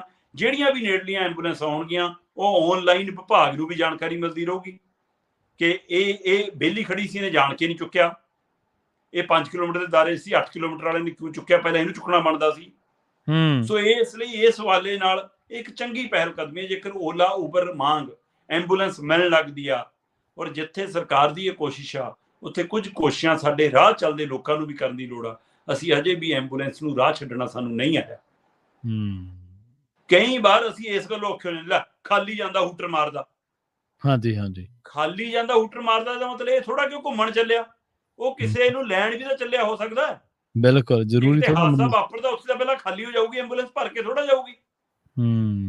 ਸੋ ਇਸ ਲਈ ਸਾਡੇ ਮਨ 'ਚ ਇਹ ਅਜੇ ਤੱਕ ਉਹ ਸਤਿਕਾਰ ਜਾਂ ਉਹ ਭਾਵ ਨਹੀਂ ਜਾਗਦਾ ਕਿ ਅਸੀਂ ਐਂਬੂਲੈਂਸ ਨੂੰ ਮਤ ਦੇਖ ਕੇ ਰਾਹ ਛੱਡੀਏ। ਸੋ ਇਹਨਾਂ ਨੇ ਇਹ ਵੀ ਅਪੀਲ ਕੀਤੀ ਹੈ ਸਰਕਾਰ ਨੇ ਕਿ ਤੁਸੀਂ ਐਂਬੂਲੈਂਸ ਨੂੰ ਰਾਹ ਛੱਡਣ ਦੀ ਆਦਤ ਪਾਓ ਔਰ ਆਪਣੀਆਂ ਗੱਡੀਆਂ ਦੇ ਵਿੱਚ ਫਸਟ ਏਡ ਕਿੱਟ ਰੱਖਣੀ ਸ਼ੁਰੂ ਕਰੋ। ਤੇ ਇਸ ਲਈ ਹੁਣ ਓਲਾ ਉਬਰ ਮੰਗ ਜੇ ਐਂਬੂਲੈਂਸ ਉਪਲਬਧ ਹੁੰਦੀ ਆ ਔਰ ਲੋਕਾਂ ਨੂੰ ਇਹ ਭਰੋਸਾ ਹੈ ਕਿ ਹਾਂ ਸਾਨੂੰ ਤੰਗ ਪਰੇਸ਼ਾਨੀ ਕੀਤਾ ਜਾਊਗਾ, ਤਾਂ ਸੜਕ ਤੇ ਅਜਾਈ ਜਾਨ ਜਾਣੀ ਬਚਾਈ ਜਾ ਸਕਦੀ ਆ। ਇਹ ਚੰਗੀ ਪਹਿਲ ਕਦਮੀ ਹੋਈ। ਪਹਿਲ ਕਦਮੀ ਵਾਕਈ ਬਹੁਤ ਚੰਗੀ ਹੈ। ਲੋਕਾਂ ਨੂੰ ਥੋੜਾ ਜਿਹਾ ਸਰਕਾਰਾਂ ਵੱਲੋਂ ਉਤਸ਼ਾਹਿਤ ਵੀ ਕਰਨਾ ਬਣਦਾ ਕਿ ਭਾਈ ਤੁਸੀਂ ਮਦਦ ਕਰੋ, ਇਸ ਤਰ੍ਹਾਂ ਛੱਡੋ ਨਾ, ਕਿਉਂਕਿ ਲੋਕ ਅਸਲ ਦੇ ਵਿੱਚ ਕਾਨੂੰਨੀ ਝਮੇਲਿਆਂ ਤੋਂ ਡਰਦੇ ਆ ਨਾ ਸ਼ਰਮਾ ਜੀ। ਕੋਈ ਬਿਲਕੁਲ ਸੜਕ ਬਿਲਕੁਲ ਹਾਦਸੇ ਵਾਲੇ ਤੁਸੀਂ ਚੱਕ ਕੇ ਬੰਦੇ ਨੂੰ ਲੈ ਗਏ, ਉੱਥੇ ਪੁਲਿਸ ਵਾਲਾ ਆ ਜਾਂਦਾ, ਪੁਲਿਸ ਵਾਲਾ ਰੋਹ ਮਾਰਨ ਲੱਗ ਪੈਂਦਾ, ਹਾਂ ਵੀ ਦੱਸ ਤੂੰ ਕਿੱਧਰ ਨੂੰ ਚੱਲਿਆ ਸੀ, ਤੂੰ ਕਿੱਥੇ ਚੱਲਿਆ ਸੀ, ਤੈਨੂੰ ਕਿਉਂ ਤੂੰ ਹੀ ਮਾਰਿਆ ਹੋਣਾ, ਹਾਂ ਤੂੰ ਹੀ ਮਾਰਿਆ ਮਾਰਿਆ ਹੋਣਾ, ਹਨਾ। ਹਾਂ। ਸੋ ਇਹ ਚੀਜ਼ਾਂ ਆਪਣੇ ਨਾਲ ਹੰਡੀਆਂ ਵਰਤੀਆਂ, ਆਪਾਂ ਖੁਦ ਇਹਨਾਂ ਚੀਜ਼ਾਂ ਦੇ ਸ਼ਿਕਾਰ ਹੋਏ ਆ ਕਿ ਕਿਸੇ ਦੀ ਮਦਦ ਕਰੋ, ਬਾਅਦ ਦੇ ਵਿੱਚ ਤੁਹਾਨੂੰ ਕਾਨੂੰਨੀ ਉਲਝਣਾਂ ਫਸਾ ਲੈਂਦੀਆਂ। ਚਲੋ ਕਈ ਵਾਰੀ ਜਾਗਰੂਕ ਬੰਦਾ, ਜਿਵੇਂ ਕੋਈ ਵਕੀਲ ਹੈ ਜਾਂ ਕੋਈ ਟੀਚਰ ਹੈ ਜਾਂ ਕੋਈ ਹੋਰ ਬੰਦਾ ਹੈ, ਸਰਕਾਰੀ ਅਫਸਰ ਨੂੰ ਤਾਂ ਛੱਡ ਦਿੰਦੇ ਆ ਅਫਸਰ ਕਈ ਵਾਰੀ, ਪਰ ਮਾਤੜ ਬੰਦੇ ਨੂੰ ਤਾਂ ਬਹੁਤ ਪੁੱਛ ਪੜਤਾਲ ਕਰਦੇ, ਐਂ ਲੱਗਦਾ ਬੰਦੇ ਤੋਂ ਜਿਵੇਂ ਮੇਰੇ ਤੋਂ ਕੋਈ ਵੱਡਾ ਗੁਨਾਹ ਹੋ ਗਿਆ। ਪਹਿਲ ਬਹੁਤ ਚੰਗੀ ਹੈ, ਬਸ਼ਰਤੇ ਐਂਬੂਲੈਂਸ ਨੈਟਵਰਕ ਜਿੱਡਾ ਕੋਲਾ ਉਭਰਦਾ ਉਸ ਹਿਸਾਬ ਦੇ ਨਾਲ ਉਸ ਪੈਮਾਨੇ ਦਾ ਹੋਵੇ ਤਾਂ ਚੰਗੇ ਨਤੀਜੇ ਮਿਲ ਸਕਦੇ। ਕਈ ਅਜਾਈ ਜਾਨਾਂ ਜਿਵੇਂ ਤੁਸੀਂ ਦੱਸਿਆ ਜਾਨੋਂ ਬਚ ਸਕਦੀਆਂ ਨੇ। ਤੇ ਗੱਲ ਕਰੀਏ ਆਸ਼ੂ ਦੀ, ਹਫ਼ਤਾ ਕੁ ਲੰਘਦਾ ਮਸਾਂ ਸ਼ਰਮਾ ਜੀ, ਤੇ ਆਸ਼ੂ ਜੀ ਦੇ ਨਾਲ ਦੀ ਕੋਈ ਸੁਰਖੀ ਬਣ ਕੇ ਕੋਈ ਖਬਰ ਆ ਹੀ ਜਾਂਦੀ ਹੈ ਬਾਹਰ। ਹੁਣ ਕਹਿੰਦੇ ਲਾਕਰ ਦੇ ਵਿੱਚੋਂ 4 ਕਿਲੋ ਸੋਨਾ ਮਿਲਿਆ ਜੀ। ਬਿਲਕੁਲ ਜੀ, ਕਹਿੰਦੇ ਸੋਨੇ ਦੇ ਸਿੱਕੇ, ਸੋਨੇ ਦੇ ਗਹਿਣੇ 2 ਹਾਂਜੀ, ਕਰੋੜ ਤੋਂ ਉੱਪਰ ਦੇ ਇਕੱਠੇ ਹੋ ਗਏ ਜੀ ਕਹਿੰਦੇ। ਠੀਕ ਹੈ। ਇਹ ਆਸ਼ੂ ਸਾਹਿਬ ਉਹੀ ਨੇ ਨਾ ਜਿਹੜੇ ਕਹਿੰਦੇ ਸੀ ਕੋਰਟ ਨੂੰ ਕਹਦੇ ਮੰਤਰੀ ਨਹੀਂ ਮੰਨਦਾ, ਕਿ ਹੋਰ ਹਾਂ, ਨੇ? ਜੱਜ ਨੂੰ ਠੀਕ ਹੈ, ਕਹਦੇ ਜੱਜ ਨੂੰ ਕਹਦੇ, ਹਾਂਜੀ। ਜੀ, ਜੀ। ਭਾਰਤ ਭੂਸ਼ਣ ਆਸ਼ੂ ਜੀ, ਜੀ, ਜੀ। ਇਸ ਮੌਕੇ ਵੀ ਪੰਜਾਬ ਕਾਂਗਰਸ ਦੇ ਕਾਰਜਕਾਰੀ ਪ੍ਰਧਾਨ ਨੇ ਠੀਕ ਹੈ ਜੀ। ਤੇ ਰਵਨੀਤ ਬਿੱਟੂ ਦੇ ਖਾਸ ਨੇ। ਹੂੰ। ਤੇ ਰੌਲਾ ਪੈ ਗਿਆ ਸੀ ਇੱਕ ਵਾਰ ਤਾਂ ਕਿ ਬੀਜੇਪੀ ਚੱਲੇ, ਤੇ ਜੇ ਚੱਲ ਜਾਣਗੇ ਸ਼ਾਇਦ ਫਿਰ ਈਡੀ ਵੀ ਹਟ ਜਾਊਗੀ ਤੇ ਵਿਜੀਲੈਂਸ ਵੀ ਹਟ ਜਾਊਗੀ। ਇਹ ਕਰਪਸ਼ਨ ਵੀ ਉਨੀ ਦੇਰ ਹੁੰਦੀ ਹੈ ਨਾ ਜਿੰਨੀ ਦੇਰ ਤੁਸੀਂ ਸੱਤਾਧਾਰੀ ਪਾਰਟੀ ਨਾਲ ਨਹੀਂ ਗਏ। ਸੋ ਪਰ ਇਹਨਾਂ ਦੇ ਉੱਤੇ ਜਦੋਂ ਵਿਜੀਲੈਂਸ ਨੇ ਕਾਰਵਾਈ ਸ਼ੁਰੂ ਕੀਤੀ, ਉਸੇ ਵਿਜੀਲੈਂਸ ਦੀ ਰਿਪੋਰਟ ਦੇ ਹਵਾਲੇ ਨਾਲ ਈਡੀ ਨੇ ਉਹ ਜਾਣਕਾਰੀ ਲੈ ਕੇ ਅੱਗੇ ਇਨਕੁਆਇਰੀ ਖੋਲੀ ਮਨੀ ਲੈਂਡਿੰਗ ਦੇ ਮਾਮਲੇ ਦੇ ਵਿੱਚ, ਲੈਣ ਦੇਣ ਦੇ ਮਾਮਲੇ ਦੇ ਵਿੱਚ। ਤੇ ਇਹ ਇਹਨਾਂ ਦੇ ਸਾਥੀਆਂ ਦੇ ਉੱਤੇ ਇੱਕੋ ਦਿਨ ਦੇ ਵਿੱਚ 23-24 ਥਾਂ ਤੇ ਛਾਪੇ ਪਏ ਸੀ। ਤੇ ਉਸ ਦਿਨ ਕਹਿੰਦੇ ਜੀ ਰਜਿਸਟਰੀਆਂ ਦੀ ਬੋਰੀ ਭਰ ਕੇ ਮਿਲੀ ਸੀ, 44 ਲੱਖ ਦੇ ਕਰੀਬ ਨਗਦ ਮਿਲਿਆ ਸੀ। ਤੇ ਉਹ ਤੋਂ ਬਿਨਾਂ ਬੈਂਕਾਂ 'ਚ ਜਿਹੜਾ ਪੈਸਾ ਪਿਆ ਸੀ ਉਹਨੂੰ ਫਿਰ ਫਰੀਜ਼ ਕਰ ਦਿੱਤਾ ਗਿਆ ਸੀ, ਰੋਕ ਦਿੱਤਾ ਗਿਆ ਸੀ। ਤੇ ਹੁਣ ਕਹਿੰਦੇ ਉਸੇ ਕਾਰਵਾਈ ਤਹਿਤ 1-2 ਦਿਨ ਪਹਿਲਾਂ ਈਡੀ ਨੇ ਲੋਕਰ ਫਰੋਲੇ ਜੀ। ਲੁਧਿਆਣਾ ਦੇ ਖੇਤਰ ਦੇ ਵੱਖ-ਵੱਖ ਬੈਂਕਾਂ ਦੇ ਭਾਰਤ ਭੂਸ਼ਣ ਆਸ਼ੂ ਦੇ ਲੋਕਰ ਜਦੋਂ ਖੋਲੇ ਗਏ ਤਾਂ ਉਹਨਾਂ ਲੋਕਰਾਂ 'ਚੋਂ 4 ਕਿਲੋ ਤੋਂ ਵੱਧ ਸੋਨਾ ਮਿਲਿਆ। ਉਹਨਾਂ 'ਚ ਗਹਿਣੇ ਨੇ ਤੇ ਸਿੱਕੇ ਨੇ, ਤੇ ਇਹਨਾਂ ਦੀ ਕੀਮਤ 2.12 ਕਰੋੜ ਤੋਂ ਵੱਧ ਦੱਸੀ ਜਾਂਦੀ ਹੈ। ਤੇ ਇਸ ਹਵਾਲੇ ਨਾਲ ਕਹਿੰਦੇ 2 ਕਰੋੜ 12 ਲੱਖ ਜੇਕਰ ਜੋੜ ਲਈਏ ਤਾਂ ਹੁਣ ਤੱਕ ਦੀ ਪ੍ਰਾਪਤੀ ਕਹਿੰਦੇ ਜੀ ਇਹਨਾਂ ਦੇ ਕੋਲੋਂ, ਜਨਾਬ ਕੋਲੋਂ 8.6 ਕਰੋੜ ਹੋ ਗਈ ਜੀ। ਮਤਲਬ 8.5 ਕਰੋੜ ਤੋਂ ਉੱਪਰ ਦੀ ਪ੍ਰਾਪਤੀ ਹੈ। ਇਹ ਬਰਾਮਦਗੀ ਹੋ ਗਈ ਕਹਿੰਦੇ ਜੀ, ਇਹ ਪ੍ਰਾਪਰਟੀ ਦੀ, ਜਾਇਦਾਦ ਦੀ, ਸਾਰਾ ਕੁਝ ਦੀ। ਇੱਥੋਂ ਹਿਸਾਬ ਲਾ ਲਓ ਕਿ ਇਹ ਆਮ ਤਨਖਾਹਾਂ ਭੱਤਿਆਂ ਤੇ ਕੰਮ ਕਰਨ ਵਾਲੇ ਸਮਾਜ ਸੇਵੀ ਮੰਤਰੀਆਂ ਦਾ ਬਾਇਓਡਾਟਾ ਜੀ। ਸੋ ਜੇਕਰ ਇਹ ਏਦਾਂ ਹੀ ਸੱਚ ਹੈ ਤੇ ਫਿਰ ਇਹਦੇ ਉੱਤੇ ਕਾਰਵਾਈ ਕਿੱਥੇ ਤੱਕ ਹੋਊਗੀ, ਔਰ ਜਿਨ੍ਹਾਂ ਦਾ ਠੱਗਿਆ ਕਿ ਉਹਨਾਂ ਨੂੰ ਕਦੇ ਮੁੜ ਸਕੂਗਾ ਜਾਂ ਨਹੀਂ, ਇਹ ਵੀ ਸਵਾਲ ਖੜਾ। ਪਰ ਭਾਰਤ ਭੂਸ਼ਣ ਆਸ਼ੂ ਚਰਚਾ 'ਚ ਰਹਿੰਦੇ ਨੇ, ਚਾਹੇ ਮੰਤਰੀ ਰਹਿ ਕੇ ਵਿਵਾਦਾਂ 'ਚ ਰਹਿ ਕੇ ਹੋਣ, ਚਾਹੇ ਮੰਤਰੀ ਤੋਂ ਬਾਅਦ ਹੋਣ, ਤੇ ਚਾਹੇ ਹੁਣ ਹੋਣ। ਜੀ, ਬਿਲਕੁਲ। ਤੇ ਜਾਂਦਿਆਂ ਦੀ ਗੱਲ ਕਰੀਏ ਸ਼ਰਮਾ ਜੀ, ਇੱਕ ਮਜ਼ਦੂਰ ਦੀ ਜਿਹਦੇ ਖਾਤੇ ਦੇ ਵਿੱਚ 200 ਕਰੋੜ ਆ ਗਏ।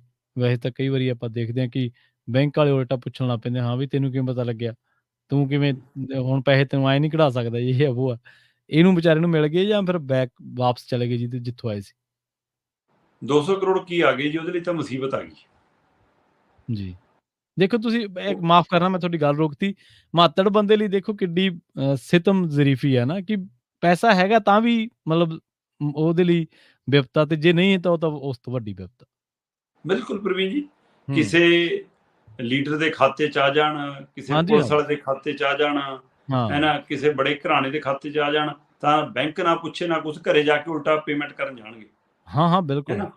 ਇਹ ਗਰੀਬ ਦੇ ਖਾਤੇ 'ਚ 200 ਕਰੋੜ ਆ ਗਿਆ ਜੀ। ਠੀਕ ਹੈ ਜੀ। ਤੇ ਉਹ ਕਿੰਨੇ ਦੇਸ਼ਾਂ ਦੀ ਉਹ ਗੀਤ, ਉਹ ਨਹੀਂ ਬੋਲ ਜਾ ਡੌਨ ਫਿਲਮ ਦਾ ਉਹ ਹੈ, ਅਮਿਤਾਭ 11 ਬੱਚਨ ਦੀ ਸ਼ਾਹਰੁਖ ਖਾਨ ਦੀ, ਕਿੰਨੇ ਮੁਲਕਾਂ ਦੀ ਪੁਲਿਸ ਮੇਰੇ ਮਗਰ ਲੱਗੀ ਹੈ, ਕਹਿੰਦਾ ਪਤਾ ਨਹੀਂ ਹਾਂਜੀ, ਹਾਂਜੀ, ਹਾਂਜੀ 11 11 ਮੁਲਕਾਂ ਦੀ ਪਤਾ ਨਹੀਂ ਕਿੰਨੀ, ਹਾਂਜੀ, ਕਹਿੰਦਾ ਹਾਂਜੀ, ਹੈ ਨਾ। ਹਾਂਜੀ, ਤੇ ਹਾਂਜੀ, ਇੱਥੇ ਦੇ ਮਗਰ ਵਿਚਾਰੇ ਦੇ ਮਗਰ 3 ਸੂਬਿਆਂ ਦੀ ਪੁਲਿਸ ਲੱਗ ਗਈ ਜੀ। ਠੀਕ ਹੈ। ਹਰਿਆਣੇ ਦਾ ਬੰਦਾ ਇਹ, ਹੂੰ, ਤੇ ਇਹਦੇ ਖਾਤੇ ਜਦੋਂ 200 ਕਰੋੜ ਆਇਆ ਤਾਂ ਹੂੰ, ਗੁਜਰਾਤ ਪੁਲਿਸ ਨੇ ਉਹ ਖਾਤਾ ਸੀਜ਼ ਕਰਾਤਾ ਓਹ ਅੱਛਾ, ਤੇ ਘਰੇ ਪੁੱਛਣ ਯੂਪੀ ਪੁਲਿਸ ਆ ਗਈ।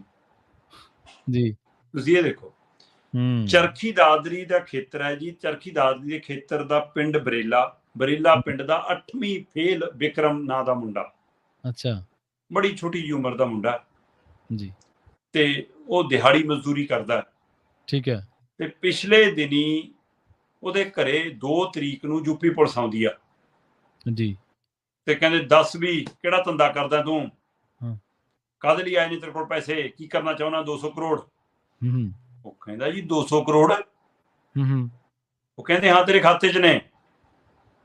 ਉਹ ਕਹਿੰਦਾ ਜੀ ਕਿੱਥੇ ਵਾਲੇ ਖਾਤੇ 'ਚ ਆਏ ਨੇ, ਕਹਿੰਦਾ ਯੈਸ ਬੈਂਕ। ਕਹਿੰਦਾ ਜੀ ਮੈਂ ਤਾਂ ਖਾਤੇ ਨਹੀਂ ਖੁਲਾਇਆ ਉੱਥੇ।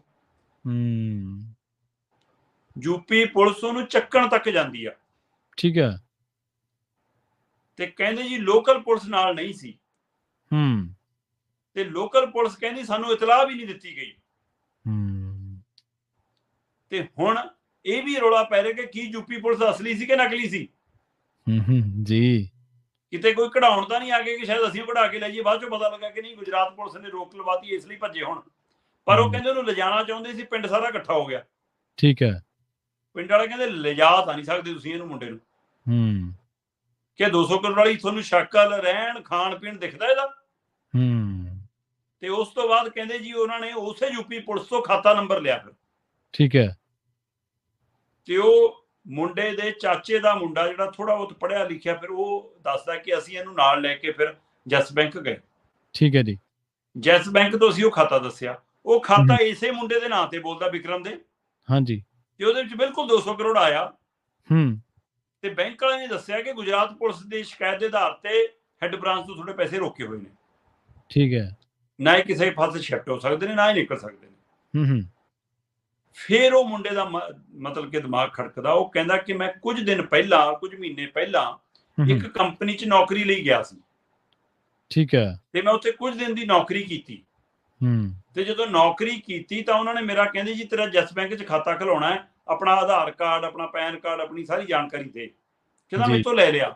ਹੂੰ, ਲੈਣ ਤੋਂ ਬਾਅਦ ਮੇਰੀ ਤਨਖਾਹ ਦੀ ਤਰੀਕ ਆ ਗਈ, ਤੇ ਮੈਂ ਕਿਹਾ ਜੀ ਮੈਨੂੰ ਖਾਤਾ ਨੰਬਰ ਤਾਂ ਦੇ ਦਿਓ, ਕਿਹੜਾ ਮੇਰੀ 'ਚ ਜਾਊਗਾ। ਕਹਿੰਦੇ ਨਹੀਂ ਖਾਤਾ ਤੇਰਾ ਖੁੱਲਿਆ ਨਹੀਂ, ਉਹ ਠੀਕ ਨਹੀਂ ਬਣੀ ਗੱਲ, ਤੂੰ ਤੇਰੇ ਕੋਲ ਪੁਰਾਣਾ ਖਾਤਾ ਉਹ 'ਚ ਦੇ ਦਾਂ, ਉਹ 'ਚ ਤਨਖਾਹ ਪਾ ਦਾਂਗੇ। ਕਹਿੰਦੇ ਮੇਰਾ ਜਿਹੜਾ ਪਹਿਲਾ ਖਾਤਾ ਚੱਲਦਾ ਸੀ ਕਿਸੇ ਹੋਰ ਬੈਂਕ ਦਾ, ਉਹਦੇ 'ਚ ਤਨਖਾਹ ਆ ਗਈ, ਉਸ ਤੋਂ ਬਾਅਦ ਮੈਂ ਨੌਕਰੀ ਛੱਡ ਕੇ ਘਰੇ ਆ ਗਿਆ, ਤੇ ਘਰੇ ਆਏ ਨੂੰ ਹੁਣੇ ਪਤਾ ਲੱਗਿਆ ਕਿ ਮੇਰੇ ਨਾਂ ਤੇ ਯੈਸ ਬੈਂਕ 'ਚ ਖਾਤਾ ਵੀ ਹੈਗਾ ਤੇ ਉਹਦੇ 'ਚ 200 ਕਰੋੜ ਵੀ ਹੈਗੇ। ਸੋ ਹੁਣ ਉਹ ਕਹਿੰਦਾ ਜੀ ਯੂਪੀ ਪੁਲਿਸ ਆਈ, ਅਸਲੀ ਆਈ, ਨਕਲੀ ਆਈ, ਮੈਨੂੰ ਨਹੀਂ ਪਤਾ। ਹਰਿਆਣੇ ਦੀ ਪੁਲਿਸ ਮੇਰੇ ਤੋਂ ਪੁੱਛਗਿੱਛ ਕਰੀ ਜਾਂਦੀ ਹੈ, ਗੁਜਰਾਤ ਪੁਲਿਸ ਨੇ ਮੇਰਾ ਖਾਤਾ ਰੋਕਤਾ, ਤੇ ਜਿਹੜਾ ਖਾਤਾ ਮੈਂ ਖਿਲਾਇਆ ਹੀ ਨਹੀਂਗਾ। ਮੇਰੀ ਕਹਿੰਦਾ ਜਾਨ ਛਡਾਓ ਜੀ, ਪੈਸਾ ਸਰਕਾਰ ਨੇ ਲੈਣਾ ਸਰਕਾਰ ਲੈ ਜਾਵੇ, ਪੁਲਿਸ ਨੇ ਲੈਣਾ ਪੁਲਿਸ ਲੈ ਜਾਵੇ, ਜਿਹਦੇ ਆਏ ਨੇ ਉਹਨੂੰ ਦੇ ਦਿਓ, ਪਰ ਮੈਨੂੰ ਬਖਸ਼ੋ, ਮੇਰੀ ਜਾਨ ਨੂੰ ਖਤਰਾ ਹੈ। ਆਹ ਖਬਰਾਂ ਨਸਰ ਹੋਣ ਤੋਂ ਬਾਅਦ, ਇਹ ਪੁਲਿਸ ਆਉਣ ਤੋਂ ਬਾਅਦ ਮੈਨੂੰ ਕਈ ਤਰ੍ਹਾਂ ਦੇ ਫੋਨ ਆਉਂਦੇ ਨੇ ਹੁਣ, ਕੋਈ ਲਲਚਾਉਣ ਵਾਲੇ, ਕੋਈ ਧਮਕਾਉਣ ਵਾਲੇ। ਹਾਂ ਬਿਲਕੁਲ। ਸੋ ਇਸ ਲਈ ਕਹਿੰਦਾ ਜੀ ਕਿ ਮੇਰੇ ਲਈ ਤਾਂ ਇਹ ਜਾਨ ਦੀ ਮੁਸੀਬਤ ਬਣ ਗਈ, 200 ਕਰੋੜ ਨਾ ਆ ਗਿਆ। ਸੋ ਬਿਲਕੁਲ ਤੁਹਾਡੀ ਗੱਲ ਦਰੁਸਤ ਸੀ ਕਿ ਆਮ ਬੰਦੇ ਲਈ ਤਾਂ ਦੇਖੋ ਪੈਸਾ ਵੀ ਮੁਸੀਬਤ, ਉਹ 99 ਵਾਲਾ ਗੇੜ ਪਤਾ ਨਾ। ਹਾਂਜੀ, ਹਾਂਜੀ, ਹਾਂਜੀ। ਸੋ ਇਸ ਲਈ ਇਹ 99 ਦਾ ਗੇੜ ਹੈ, ਤਾਂ ਹੋਰ ਕੀ ਆ ਕਿ ਇੱਕ ਮਜ਼ਦੂਰ ਕੋਲ ਜਿਹੜਾ ਸੋਚਦਾ ਕਿ ਕੱਲ ਨੂੰ ਮੇਰੇ ਕੋਲ ਜੇ 200 ਰੁਪਏ ਦੀ ਦਿਹਾੜੀ ਬਣ ਜਾਵੇ, ਅਗਲੇ ਦਿਨ ਵਧੀਆ ਲੰਘੂ, ਤੇ ਅੱਜ ਉਹਦੇ ਕੋਲ 200 ਰੁਪਏ ਦੀ ਬਜਾਏ 200 ਕਰੋੜ ਆ ਗਏ, ਤਾਂ ਉਸ ਦਾ ਤਾਂ ਕੀ ਸਾਰੇ ਪਿੰਡ ਦੀ ਨੀਂਦ ਉੱਡੀ ਹੋਣੀ। ਜੀ, ਜੀ ਬਿਲਕੁਲ। ਤੇ ਜੇ ਹੀ 200 ਕਰੋੜ ਕਿਸੇ ਵੱਡੇ ਬੰਦੇ ਦੇ ਡਾਢਿਆਂ ਦੇ ਖਾਤੇ 'ਚ ਆਇਆ ਹੁੰਦਾ ਤੇ ਕਿਸੇ ਨੇ ਪੁੱਛਣਾ ਨਹੀਂ ਸੀ। ਇੱਥੋਂ ਇਹ ਵੀ ਪਤਾ ਲੱਗਦਾ ਸ਼ਰਮਾ ਜੀ ਕਿ ਜਿਹੜੇ ਲੋਕ ਆਪਾਂ ਦੇਖਦੇ ਹਾਂ ਪ੍ਰਾਈਵੇਟ ਨੌਕਰੀਆਂ ਜਾਂ ਬੈਂਕਿੰਗ ਸੈਕਟਰ ਦੇ ਵਿੱਚ ਇੱਕ ਹੋਰ ਤਰ੍ਹਾਂ ਦਾ ਨੈਟਵਰਕ ਵੀ ਚੱਲ ਰਿਹਾ। ਜਿਹੜੇ ਖਾਤਿਆਂ ਬਾਰੇ ਲੋਕਾਂ ਨੂੰ ਪਤਾ ਨਹੀਂ ਜਾਂ ਕਿਵੇਂ ਵੀ ਹੈ, ਤਾਂ ਉਹਨਾਂ ਖਾਤਿਆਂ ਦੀ ਇਸ ਤਰ੍ਹਾਂ ਦੇ ਆਦਾਨ ਪ੍ਰਦਾਨ ਦੇ ਵਿੱਚ ਵੀ ਵਰਤੋਂ ਕਈ ਵਾਰੀ ਹੋ ਜਾਂਦੀ ਹੈ ਗਾਹੇ। ਸ਼ਰਮਾ ਜੀ, ਇਹਨਾਂ ਖਾਸ ਖਬਰਾਂ ਤੇ ਖਾਸ ਜਾਣਕਾਰੀਆਂ ਦੇ ਲਈ ਬਹੁਤ-ਬਹੁਤ ਧੰਨਵਾਦ ਜੀ। ਬਹੁਤ ਸ਼ੁਕਰੀਆ ਜੀ। ਪ੍ਰੋਗਰਾਮ ਖਬਰ ਤੇ ਨਜ਼ਰ ਨੂੰ ਆਪਾਂ ਇੱਥੇ ਹੀ ਸਮਾਪਤ ਕਰਾਂਗੇ। ਪੰਜਾਬੀ ਰੇਡੀਓ USA ਤੇ ਪ੍ਰੋਗਰਾਮਾਂ ਦਾ ਸਿਲਸਿਲਾ ਲਗਾਤਾਰ ਜਾਰੀ ਹੈ। ਤੁਸੀਂ ਜੁੜੇ ਰਹੋ ਪੰਜਾਬੀ ਰੇਡੀਓ USA ਦੇ ਨਾਲ, ਤੇ ਆਖਿਰ ਦੇ ਵਿੱਚ ਇੱਕ ਵਾਰ ਫਿਰ ਤੋਂ ਤੁਹਾਨੂੰ ਸਭ ਨੂੰ ਪਿਆਰ ਸਤਿਕਾਰ ਸਹਿਤ ਸਤਿ ਸ਼੍ਰੀ ਅਕਾਲ।